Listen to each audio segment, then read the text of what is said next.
ఇవ్వండి బెండకాయ ముక్కలతో ఫ్రై చేసుకుందాం. ఇలా మంచి కర్రీలాగా ఫ్రై చేసుకుందాం, జిగట్ లేకుండా. అది ఉల్లిపాయ ముక్క ఒక కాయ ఉల్లిపాయ, 2 పచ్చిమిరపకాయలు, ఇవ్వండి ఒక అర కేజీ బెండకాయ ముక్కలు.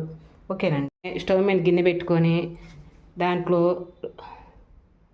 3 స్పూన్ల ఆయిల్ పోసుకుందామండి. కొంచెం దీనికి ఆయిల్ ఎక్కువ పడుతుంది. ఆయిల్ కొంచెం వేడెక్కనిద్దాం. కొంచెం ఆయిల్ వేడెక్కాక పప్పు, ఆవాలు, ఇదిగండి జీలకర్ర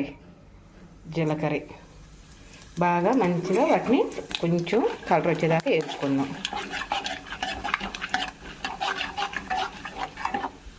వేయించుకున్నాక దాంట్లో కొంచెం ఇదిగో పసుపు, ఇదిగో ఉల్లిపాయ ముక్కలు, పచ్చిమిరపకాయ ముక్కలు కూడా పడేయండి.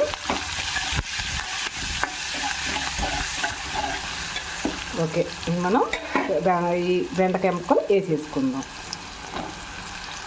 అదిగోండి వేసుకున్నాక ఉప్పు అంతా 1 స్పూన్ వేసుకుంటా. కల్లుప్పే నేను కొంచెం జార్లో వేసుకొని మెత్తగా చేసుకొని వేసుకుంటాను. ఎందుకంటే నిజంగా అండి కల్లుప్పు అంత టేస్ట్ నాకు సాల్ట్ ఉప్పు వేస్తే అంతగా అనిపించదు. అందుకని నేను కల్లుప్పు ఎక్కువ వాడతాను ఇంట్లో. ఇంకా శుభ్రంగా తిప్పుకుందాం.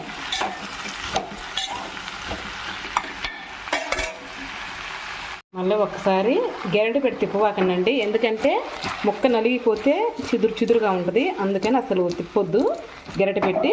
అందుకని అదిగో ఎగరేసుకుంటూ ఉంటాం నేను అండి. మళ్ళీ ఇంకొకసారి ఎగరేసుకుంటే సరిపోతుంది. మగ్గింది ఆల్రెడీ, ముక్క మెత్తబడింది బాగానే.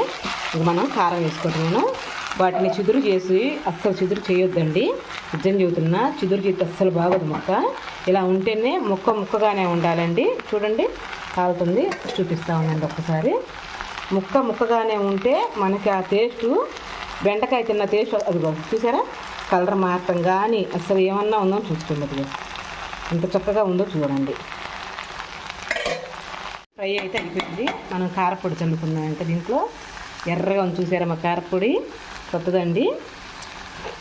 ఎంత 1 స్పూన్నర వేస్తున్నాను, మరింత అయితే వేయట్లేదు. ఎందుకంటే కారంగా మామూలుగా ఉండదు. అందుకని ఈ టిప్పు సంబార్ కారం కొట్టియాలండి. గొడ్డు కారం ఊరికి కొట్టించాను, సంబార్ కారం కొట్టిలేదు. కొట్టిస్తాను దాన్ని కూడా. మేము కూరలో ఎక్కువ సంబార్ కారం వాడుకుంటాం కానీ గొడ్డు కారం వాడుకోమండి. ఏదంటే ఇంకా పచ్చట్లో, టమాటా పచ్చట్లో, మామిడికాయ పచ్చట్లో, ఉసిరికాయ పచ్చట్లో అనేది వాడుతుంటా కానీ ఈ కర్రీస్లో అసలు వాడను. ఎందుకంటే ఇంక సంబార్ కారం కొట్టిలేదని చెప్పి ఇవాళ వేసాను. అదే అండి. ఓకేనండి, ఇంక స్టవ్ ఆపుకోవచ్చు. రెడీ అయింది. ఓకేనండి. ఈ వీడియో నచ్చితే ఒక లైక్, ఒక కామెంట్ అండి. రేపు మంచి వీడియోతో మీ ముందరకు వచ్చేస్తాను. అంతవరకు బాయ్ అండి. ఇదిగండి చూడండి అసలు ఎంత బాగుందో.